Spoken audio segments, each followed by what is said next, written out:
जय जिनेंद्र। आज इस पाठशाला में हम इंद्रियों की बात करेंगे। इंद्रिय क्या होती है, कितनी होती हैं, किन जीवों के कितनी इंद्रियां, कौन किस तरह जानता है, आज इस पाठशाला में इसके बारे में चर्चा की जाएगी। इंद्रिय शब्द से हम क्या समझें? इंद्रिय किसे कहते हैं? हम संसारी जीव हैं, हमारी आत्मा में ज्ञान है, तो हमारी आत्मा को ज्ञान करने में या जानने में शरीर का जो अंग, जो चिन्ह सहायक होता है, उसे हम इंद्रिय कहते हैं। हम ये भी कह सकते हैं संसारी जीव के पहचान के चिन्ह को इंद्रिय कहते हैं, या संसारी जीवों को शरीर का जो चिन्ह ज्ञान करने में सहायक होता है, उसे इंद्रिय कहा जाता है। तो इंद्रियां होती कितनी हैं? इंद्रियां 5 होती हैं। पहली इंद्रिय का नाम है स्पर्शन इंद्रिय। कौन सी होती है? हमारा पूरा शरीर, स्पर्शन इंद्रिय। दूसरी रसना इंद्रिय। रसना इंद्रिय का तात्पर्य जीभ से, जिह्वा, ये रसना इंद्रिय। तीसरी होती है घ्राण इंद्रिय, अर्थात नाक, ये हमारी तीसरी इंद्रिय है। चौथी इंद्रिय होती है चक्षु इंद्रिय, ये आँख, चौथी इंद्रिय है। और पांचवी इंद्रिय है कर्ण, कान, ये हमारी पांचवी इंद्रिय है। आपने पहली इंद्रिय बताई स्पर्शन इंद्रिय, ये क्या होती है और इसका क्या काम होता है, ये ज़रा समझाइए। ये क्या करती है? ये किसी भी वस्तु को छू के स्पर्श करके जानती है। ये चिकनी है या खुरखुरी, ये बताएगा ठंडा है या गर्म, ये बताएगा रूखा है या चिकना, हल्का है या भारी। इसी तरह हमारे शरीर के किसी भी अंग पर हम गर्म वस्तु लगाएं तो बताता है गर्म, यहाँ गर्म लगाएं तो मालूम पड़ेगा गर्म। इसका मतलब हमारा पूरा शरीर स्पर्शन इंद्रिय है। स्पर्शन इंद्रिय कितनी बड़ी होती है? जितना बड़ा हमारा शरीर होता है। इससे हम कितनी बातें जानते हैं? 8 बात। फिर ध्यान से सुने। हल्का भारी, रूखा चिकना, कड़ा नरम और ठंडा गरम। जो इंद्रिय इन 8 बातों को जानती हो, उसे स्पर्शन इंद्रिय कहते हैं। आपने दूसरी रसना इंद्रिय बताई, अब दर्शकों को रसना इंद्रिय के बारे में भी समझा दीजिए। ये 5 प्रकार के टेस्ट को जानती है। खट्टा, मीठा, कड़वा, चरपरा और कषायला। वस्तु में 5 टेस्ट पाए जाते हैं। अगर हम हाथ से छुएंगे, हाथ नहीं बताएगा, शरीर का कोई अंग नहीं बताएगा। केवल जिह्वा इंद्रिय ऐसी है, जरा उसको उठा के आप जिह्वा पर रखेंगे तो जिह्वा इंद्रिय बताएगी ये नमक है या ये शक्कर है। रस 5 प्रकार के मैंने बताए, खट्टा, मीठा, कड़वा, चरपरा और कषायला। शरीर का जो अंग अर्थात जिह्वा इंद्रिय, ये शरीर का जो अंग इन 5 प्रकार के रस का ज्ञान कराता है, उसे हम रसना इंद्रिय कहते हैं। और वो कौन सा है? वो चिन्ह है ये जिह्वा, इसका नाम है रसना इंद्रिय। तीसरी इंद्रिय जो आपने बताई वो थी घ्राण इंद्रिय। अब इसकी डेफिनेशन या स्वरूप क्या है, ये आप दर्शकों को बताएं। शरीर का जो चिन्ह ये बताए कि इस वस्तु में सुगंध आ रही है या दुर्गंध आ रही है, उसे हम कहते हैं घ्राण इंद्रिय। और वो घ्राण इंद्रिय कौन सी है? हमारी नासिका। चौथी इंद्रिय जो थी वो थी चक्षु इंद्रिय। अब इसकी ओर चलते हैं और इसका भी दर्शकों को ज़रा स्वरूप बता दें तो अच्छा रहे। चौथी इंद्रिय चक्षु इंद्रिय है। ये किसका ज्ञान कराती है? ये कलर का ज्ञान कराती है, वर्ण का, कि इस वस्तु का कलर कैसा है। कलर कितने होते हैं? कलर 5 होते हैं, काला, पीला, नीला, लाल और सफ़ेद। 5 प्रकार के कलर का जो हमें ज्ञान कराए, उसका नाम है चक्षु इंद्रिय। अगर हम आँख बंद कर लें और हमारे सामने कोई वस्तु काली लाई जाए, पीली लाई जाए, कैसी भी लाई जाए, शरीर का कोई भी अंग उस कलर को बताने वाला नहीं होगा। क्यों नहीं होगा? क्योंकि ये चक्षु इंद्रिय का काम है। क्या परिभाषा बन गई? जो काला, पीला, नीला, लाल, सफ़ेद, इन 5 इंद्रियों का, इन 5 वर्णों का ज्ञान कराती है, 5 कलर्स की जानकारी देती है, उसे हम चक्षु इंद्रिय कहते हैं। आखिरी इंद्री जो है वो कर्ण इंद्री बताई आपने, अब इसे भी समझा दीजिए। जो इंद्रिय, जो शरीर का चिन्ह तरह तरह की आवाज़ों का हमें ज्ञान कराता है, उसे हम कर्ण इंद्रिय कहते हैं। शब्द 7 प्रकार के होते हैं, सा रे गा मा पा धा नी। इनका ज्ञान कराए, या हम ये भी कह सकते हैं तरह तरह की साउंड, तरह तरह की ध्वनि, उनका जो हमें ज्ञान कराए। ये घंटा बजा, ये गाय की आवाज़ है, ये भैंस की, ये कुत्ते की आवाज़ है, ये इसको कौन बताता है? इसको हमारी कर्ण इंद्रिय बताती है। अगर हम कान में रुई लगा लें, या कहीं जब बहुत शोर होता है तो हम कान में रुई लगा लेते हैं, तो वो शोर सुनाई नहीं पड़ता। शरीर का यही अंग ऐसा है जो हमें शब्दों का, ध्वनि, आवाज़ों का ज्ञान कराता है। तो कर्ण इंद्रिय किसे कहते हैं? जो तरह तरह की आवाज़ों का, ध्वनियों का, शब्दों का ज्ञान कराए। प्रवचन हो रहा है, आप सब दर्शक मेरी बात सुन रहे हैं, आपको कौन सी इंद्री काम में आ रही है? कर्ण इंद्री। चक्षु इंद्री मेरे शब्दों को नहीं पहचान पाएगी मैं क्या बोल रहा हूँ, ये कर्ण इंद्री का काम है। इसलिए जो तरह तरह के शब्दों का ज्ञान कराए, उसे हम कर्ण इंद्री कहते हैं। हम कितने इंद्रियों के धारी जीव हैं? आप मुझसे क्यों पूछ रही हैं? आप स्वयं बताइए, कितनी इंद्रियां आपके हैं? मैंने 5 इंद्रियां आपको गिनाई। मैं दर्शकों से कहूँगा आप खुद देखें आप में कितनी कितनी इंद्रियां हैं। आप बताएं आप में कितनी इंद्रियां हैं? बताइए ज़रा, इशारा करके बताइए। हमारे 5 इंद्रियां हैं। तो फिर आप मुझसे क्यों पूछ रही हैं? दर्शकों की जानकारी के लिए।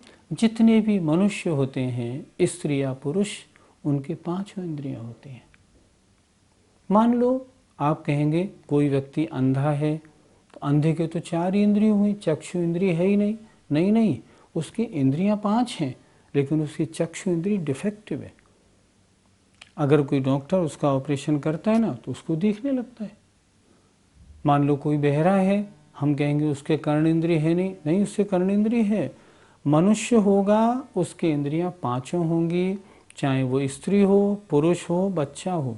और की तो और छोड़िए, गर्भ में जो बच्चा होता है ना, उसके 5 इंद्रियां होती हैं। हम उसे जान नहीं पाते क्योंकि बच्चा छोटा होता है। बड़ा होता है तब तो एक्सरे में आ ही जाता है उसकी 5 इंद्रियां, लेकिन जब वो छोटा होता है तब भी उसकी इंद्रियां छोटी छोटी होती हैं। मनुष्य होगा, स्त्री पुरुष कोई भी, उसके 5 इंद्रियां होती हैं। इससे हम ये समझें कि शरीर में अगर कोई भी डिफेक्ट है तो ये शरीर का दोष है, इंद्रिय तो है। इंद्रिय 5, बिल्कुल 5 इंद्रियां होंगी। कोई बहरा है, नहीं सुनता है, इंद्रियां 5 हैं।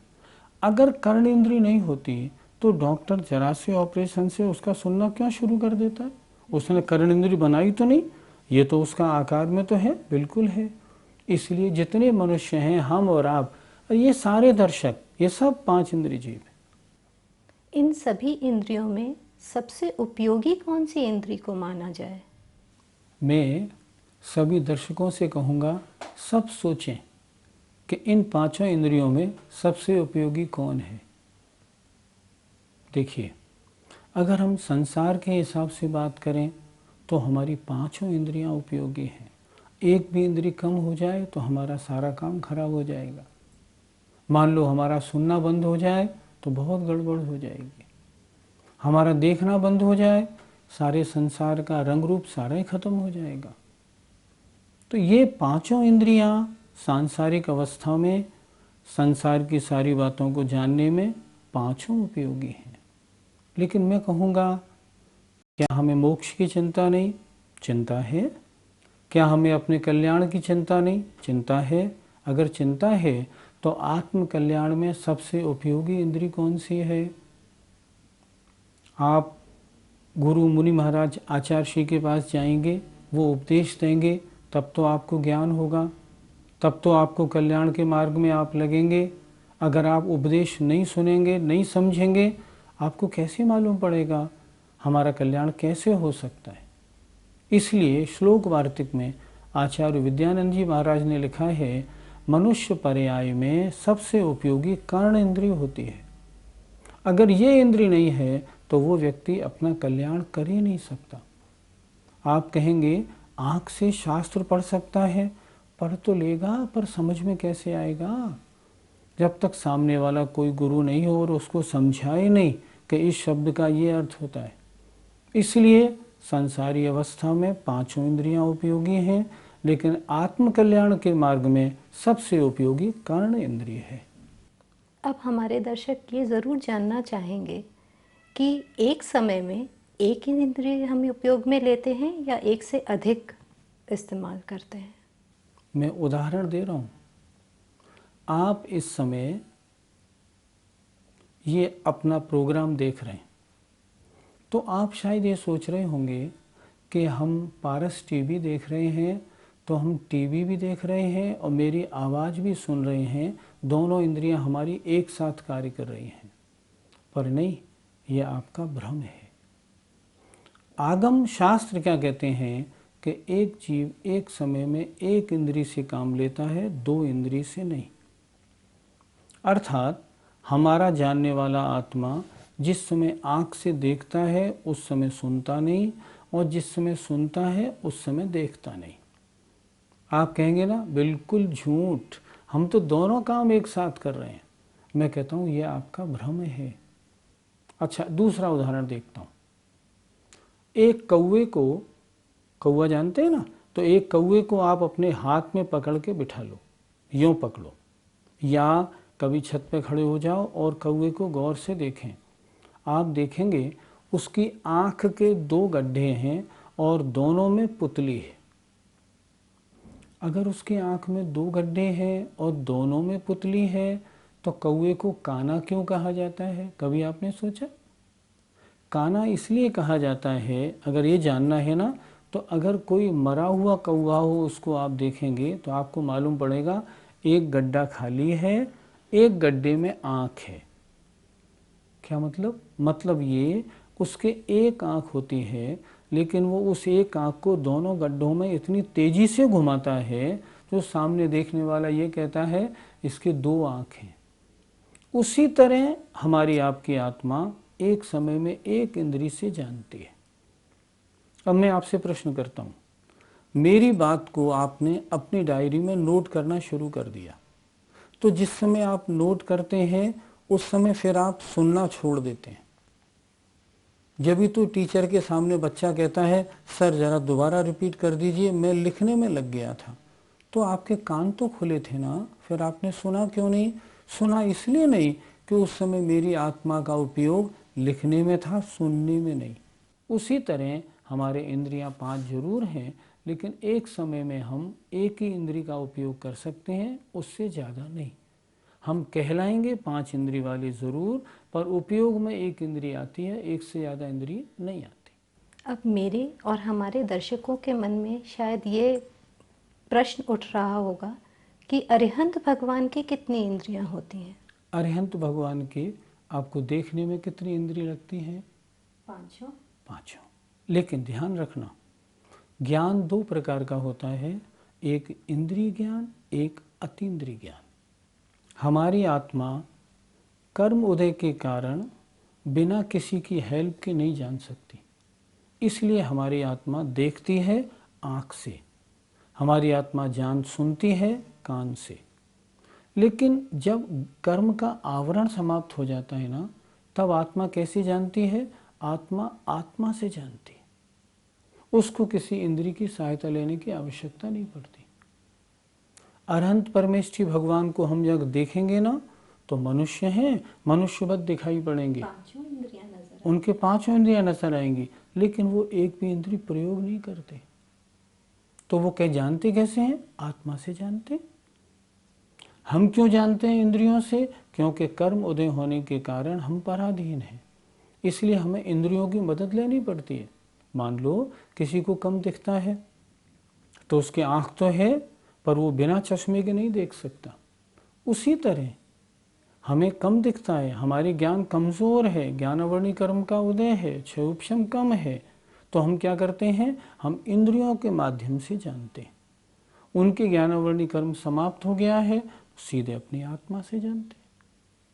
इसलिए अरहंत भगवान 5 इंद्रिय वाले होते हुए भी इंद्रियों से नहीं जानते, आत्मा से जानते। सिद्ध भगवान के या मुक्त जीवों के शरीर नहीं होता, तो बिना शरीर के वे बिना इंद्रियों के कैसे जानते होंगे? क्या ये माना जाए कि वे ज्ञान शून्य हैं? आपने तो ये प्रश्न बड़ा अजब कर दिया। ज्ञान शून्य और सिद्ध भगवान। आपको मालूम होना चाहिए, जो सिद्ध भगवान ऊपर मोक्ष में विराजमान हैं, वो पूरे संसार के समस्त द्रव्यों की जो अनंत पर्याय हो गई पहले, जो वर्तमान पर्याय है और आगे जो अनंत पर्याय होंगी, सबको एक साथ जानते हैं। तो जानने वाला गुण तो ज्ञान ही है ना। आपने कह दिया ज्ञान शून्य। अरे ज्ञान शून्य का मतलब होता है अजीब। तो क्या सिद्ध भगवान अजीब हो जाते हैं? अजीब नहीं होते। तो फिर सिद्ध भगवान जानते कैसे हैं? मैंने पहले भी बताया था आप लोगों को, ज्ञान 2 प्रकार से होता है, एक इंद्रिय ज्ञान, एक अतीन्द्रिय ज्ञान। इंद्रिय ज्ञान चश्मा है। इंद्रियों से कौन जानते हैं? जो हम जैसे कमज़ोर होते हैं, जिन्होंने ज्ञानावरणी को नष्ट कर दिया, जिनके 8 कर्म नष्ट हो गए, जो भगवान बन गए, उनको अब इंद्रियों से क्या लेना देना। तो वो कैसे जानेंगे? वो जानते हैं अपनी आत्मा से। कितना जानते हैं? एंडलेस, सब कुछ जानते हैं। विश्व का किसी द्रव्य का कोई भी परिणमन ऐसा नहीं जो उनके ज्ञान में दृष्टिगोचर नहीं होता हो। ये किसकी महिमा है? महिमा है केवलम ज्ञान की। इसलिए जो सिद्ध भगवान मोक्ष में विराजमान हैं, उनके शरीर नहीं, इंद्रिय नहीं, फिर भी अपनी आत्मा के माध्यम से सब कुछ जानते हैं, संपूर्ण ज्ञानी हैं, रंच मात्र भी कमी नहीं है। एक आखिरी सवाल मैं और करना चाहूँगी कि हमारे मन से सोचते हैं हम, तो आपने मन को इंद्रिय में क्यों शामिल नहीं किया? हमारे आचार्यों के पास बहुत ज्ञान था, उन्होंने कोई भी बात छोड़ी नहीं। उन्होंने हर बात को हमें बताया। उन्होंने बताया इंद्रियां 5 होती हैं, इनसे भी ऊपर एक और होता है, उसे हम कहते हैं अनिंद्रिय, अर्थात मन। जब जीवों के भेद किए तो उन्होंने बताया जो असैनी है वो मन रहित होता है, और जो सैनी है वो मन सहित होता है। तो इस मन को इंद्रियों में क्यों नहीं लिया? क्योंकि इंद्रियां शरीर के चिन्ह से हमारी जानकारी में आती हैं, मन हमारी जानकारी में नहीं आता। मन कितना बड़ा है, मन कहाँ पे है, मन कैसा है, हमको मालूम नहीं पड़ता। इंद्रियां शरीर के चिन्हों से हमारी जानकारी में आती हैं, लेकिन मन चिन्ह वाला नहीं होता, इसलिए आचार्यों ने उसको नाम दिया अनिंद्रिय। जो इंद्रिय रूप नहीं है लेकिन चिंतन का कार्य करता है, उसको मन कहते हैं। इसका कोई आकार या शरीर में कोई चिन्ह नहीं होता, अंदर छुपा हुआ ये सारा काम करता है। आज के पाठ में हमने क्या पढ़ाया? आज हमने 5 इंद्रियों का ज्ञान कराया। स्पर्श इंद्रिय ये क्या करती है? ये किसी भी वस्तु को छू के स्पर्श करके जानती है। ये चिकनी है या खुरखुरी, ये बताएगा ठंडा है या गर्म, ये बताएगा रूखा है या चिकना, हल्का है या भारी। इसी तरह हमारे शरीर के किसी भी अंग पर हम गर्म वस्तु लगाएं तो बताता है गर्म, यहाँ गर्म लगाएं तो मालूम पड़ेगा गर्म। इसका मतलब हमारा पूरा शरीर स्पर्शन इंद्रिय है। स्पर्शन इंद्रिय कितनी बड़ी होती है? जितना बड़ा हमारा शरीर होता है। इससे हम कितनी बातें जानते हैं? 8 बात। फिर ध्यान से सुने। हल्का भारी, रूखा चिकना, कड़ा नरम और ठंडा गरम। जो इंद्रिय इन 8 बातों को जानती हो उसे स्पर्शन इंद्रिय कहते हैं। रसना इंद्री ये 5 प्रकार के टेस्ट को जानती है। खट्टा, मीठा, कड़वा, चरपरा और कषायला। वस्तु में 5 टेस्ट पाए जाते हैं। शरीर का जो अंग अर्थात जिह्वा इंद्री, ये शरीर का जो अंग इन 5 प्रकार के रस का ज्ञान कराता है उसे हम रसना इंद्री कहते हैं। और वो कौन सा है? वो चिन्ह है ये जिह्वा, इसका नाम है रसना इंद्री। घ्राण इंद्री सूंघ के जानती है। चक्षु इंद्री ये किसका ज्ञान कराती है? ये कलर का ज्ञान कराती है, वर्ण का, कि इस वस्तु का कलर कैसा है। कलर कितने होते हैं? कलर 5 होते हैं। काला, पीला, नीला, लाल और सफ़ेद। 5 प्रकार के कलर का जो हमें ज्ञान कराए उसका नाम है चक्षु इंद्री। अगर हम आँख बंद कर लें और हमारे सामने कोई वस्तु काली लाई जाए, पीली लाई जाए, कैसी भी लाई जाए, शरीर का कोई भी अंग उस कलर को बताने वाला नहीं होगा। क्यों नहीं होगा? क्योंकि ये चक्षु इंद्री का काम है। क्या परिभाषा बन गई? जो काला, पीला, नीला, लाल, सफ़ेद इन 5 इंद्रियों का, इन 5 वर्णों का ज्ञान कराती है, 5 कलर्स की जानकारी देती है, उसे हम चक्षु इंद्री कहते हैं। और कर्ण इंद्री जो सुनती है। हमारे आपके 5 इंद्रियां हैं, ध्यान दीजिएगा। 5 इंद्रियां बड़े भाग्य से मिलती हैं। पेड़, लट, केंचुआ इनके 1 या 2 इंद्रिय होती हैं। पेड़ के 1 ही इंद्रिय है बस, शरीर और इंद्रियां है ही नहीं। जो हम और आप हैं, जितने दर्शक हैं आप, बड़े भाग्यवान हैं। हमारे 5 इंद्रिय भी हैं और इंद्रिय मन भी है, लेकिन इसका उपयोग हम ठीक नहीं करते। हम इन 5 इंद्रियों का सही उपयोग करें। बड़े भाग्य से 5 इंद्रियां मिली हैं, इसलिए हम इस 5 का सही उपयोग करें। हम अपने जीवन को मात्र संसार के भोगों में और इंद्रिय विषयों में न लगाएं, थोड़ा बदलें और थोड़ा धर्म की ओर अग्रसर हों। आप आगे बढ़ेंगे, धर्म में लगेंगे। बस इसी भावना के साथ आज हम विराम लेते हैं। जय जिनेंद्र।